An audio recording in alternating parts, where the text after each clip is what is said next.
Welcome back, YouTubers. Come with me on my journey as I show you how I transition my life from North Carolina to Houston, Texas. Like, subscribe, and please share. Okay, you guys. My day is ending. Um, just pretty much want to talk to you guys about a few things that have occurred. Because, of course, I'm going to be very transparent. I'm going to be very honest and upfront. Um, and I mean, because I want people to know that moving across country is whatever you make it. It's definitely whatever you make it. You also will, at some point, and can, at some point, experience bumps in the road. That's part of life. It's normal. It's definitely normal. It's definitely a part of life. You just work your way through it the best way you can. So, with that being said, it's tea time. It's definitely tea time. Definitely tea time. So, you guys don't know me too well. As you know, time go on, you definitely will learn me, and I'll share more detailed information with you. But I studied paralegal. I have associate's degree in paralegal, and I'm here to also continue my education with legal studies. Um, so yeah, I'm also here to study as well. Um, so eventually, once I get settled, I will be working on getting myself enrolled in school. I'm definitely giving myself to fall to start the process of enrolling so I can be ready and prepared to go back to school in January. So, and another thing as well, I do have a job. I recently got a job. Um, when I first decided to do this and I came here, I did not have a job. On the way here, I actually got a call, and that call led to an over the phone interview, and that over the phone interview led to me getting my onboarding documents to start the process to start a government, it's a federal job. It's definitely it's COVID related with the CARES Act. Um, so just taking calls, helping out, blah blah blah. I'll definitely know more about it as time go on because it is a federal contract. It's not too much detail as of now. Um, yeah, so I'll find that out in training exactly what we're going to be doing, but it's COVID related to the CARES Act for families that have been affected by COVID. So I will find out more description about my job as time go on. I do start the training next week. So, in the process, yesterday actually, I had an experience that it rubbed me the wrong way. It definitely rubbed me the wrong way. I have to be honest because I want you guys to know that this moving across country can be whatever you make it. And my goal is to make this the best opportunity for me. Um, so um, I didn't get a chance to do a lot of apartment hunting yesterday. Now I'm going to say I got a little discouraged.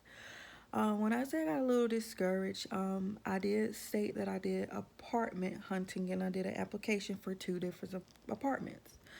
Of course, with my job and me having to take calls from home, I need to hurry up and get into something as soon as possible. As I stated, I will be open to roommating as well, but I'm going to try to get my own place first. So, um, one of the problems that had me feeling just a tad bit discouraged was one of the applications I did for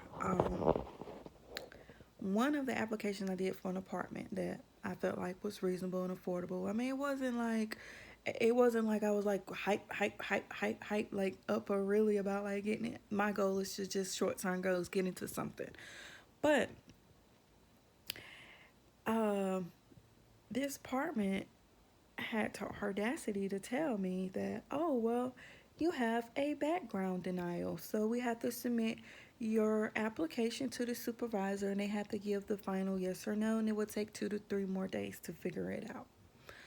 I said, okay, a background denial? Where, how? Now, to remind you, I study law, I have a federal job, I don't get in trouble. Now, I'm not perfect. I have gotten in trouble once in my life when I was 16 years old. Years ago. I'm almost 30. 16 years old. So I'm like confused at this point. I'm like, what do you mean? Like, so everything else was fine, but all of a sudden I got a bump of a background denial. Now my application got to be submitted to a supervisor for the last final yes or no. It's like, yeah. I'm like, now remind you guys, I did get in trouble once in my life when I was 16 years old.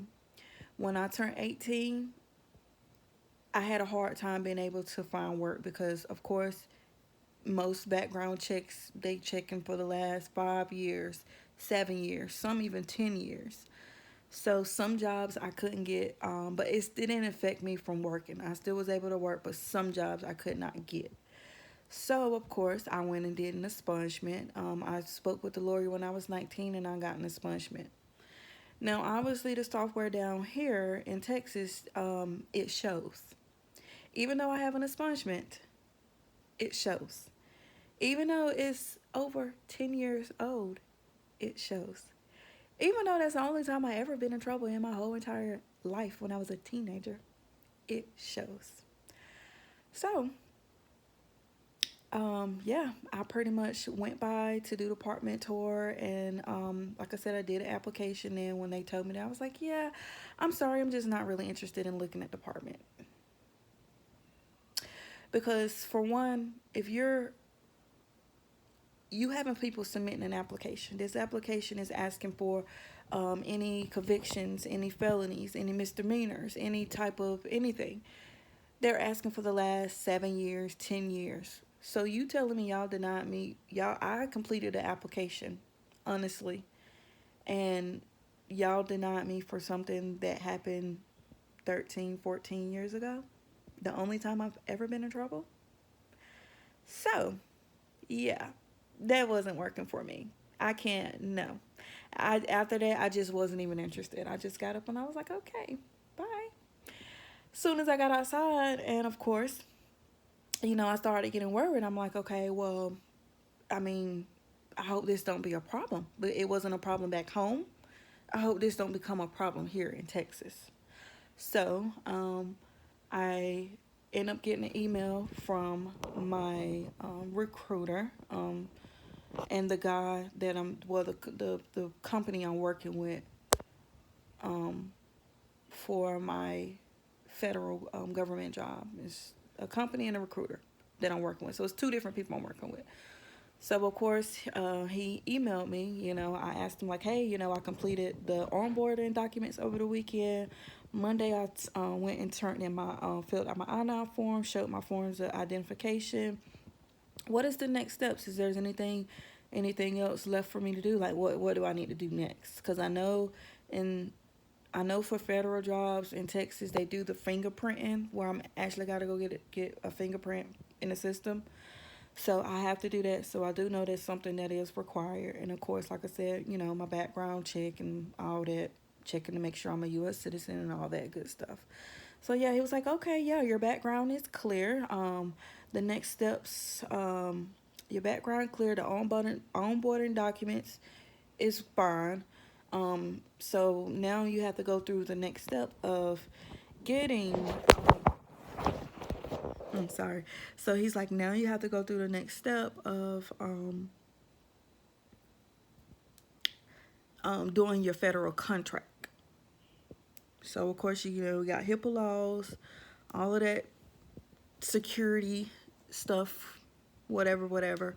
So I have to do that part, and I think next I have to then schedule to do my fingerprint. So yeah, that was one bump in the road. So I, like I said, the other place I applied for, we called. She was like, "Yeah, your credit came back good. Your background came back good. Okay, but your rental, is something showing on your rental. But the thing is, with us, long as it doesn't show amount of over $1,500, and it's not within the last 2 years, then you're good to go." So then again, I got like word. I'm like, okay, what is on my rental? What is on my rental? So of course I called TransUnion, and they gave me some detailed information. Just stated I have a late payment. Um, and I noticed one other company had a late payment with as well. And from my understanding, they stated that it turned into an eviction. Now today, I had to pretty much went on a request to dispute that because that's incorrect information. That's definitely incorrect information, and now I'm having to reach out to the property that I completed my 12-month lease with. I'm going to reach out to them to get detailed information or to get like a letter or something. But this whole time, I wasn't even aware. Now, like I said, I completed my 12-month lease. I didn't have any issues. Did have a late payment. Obviously, that late payment, I don't know if they went back and filed it as an eviction, but it was completed. My 12-month lease was completed. I did not have a broken lease.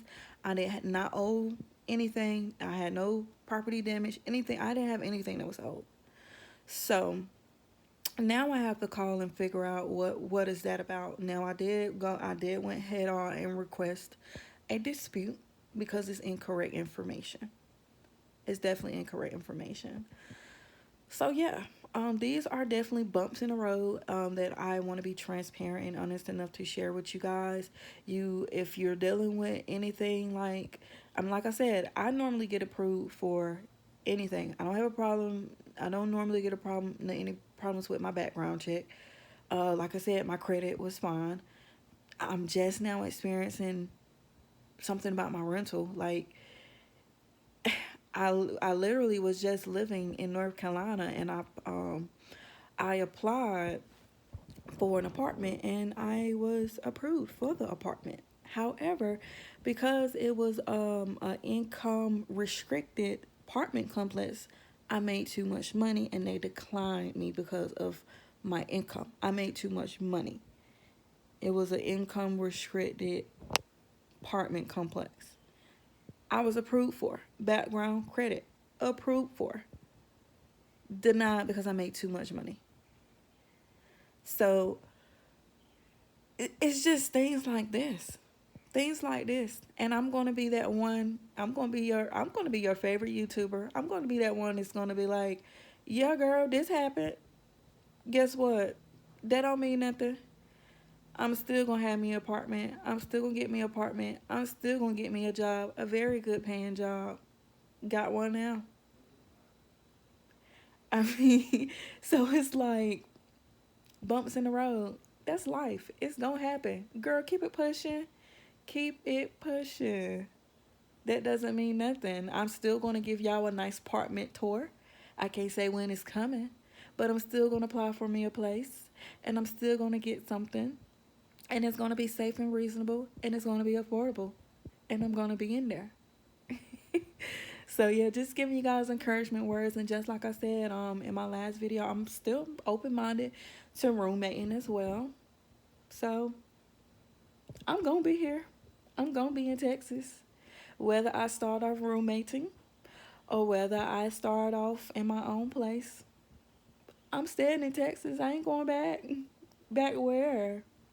No, I'm not going back. But yeah, thank you guys for watching. I just wanted to share that information with you. Stay strong, keep it pushing, stay positive, keep it going, keep it going. That's exactly what I'm doing. I'm going to keep it going. So, yeah, today I'm going back out again. And I'm going apartment hunting again. And I do have a guy that has a room for rent. Very nice room. Master bedroom, really huge walk-in closet. It already has a desk in it, so that'll be so much easy. It'll be so easy for me to convert there. It has. I will have my own bathroom. The bathroom got a walk-in shower, a garden tub, two sinks. Really nice. I really like it. So I'm actually supposed to be meeting up with someone today as well to look at a room that their master bedroom they're renting. So yeah, that's definitely an option. That's definitely an option. It'll help me save a lot of money. A lot of money. So yeah, all right. I will talk to you guys later. I don't want this video to be like over the top long. So talk to you guys later. I hope I help someone. I encourage someone. Definitely like, subscribe, leave a comment down below. Give someone else some encouraging words. I mean, yeah. Later.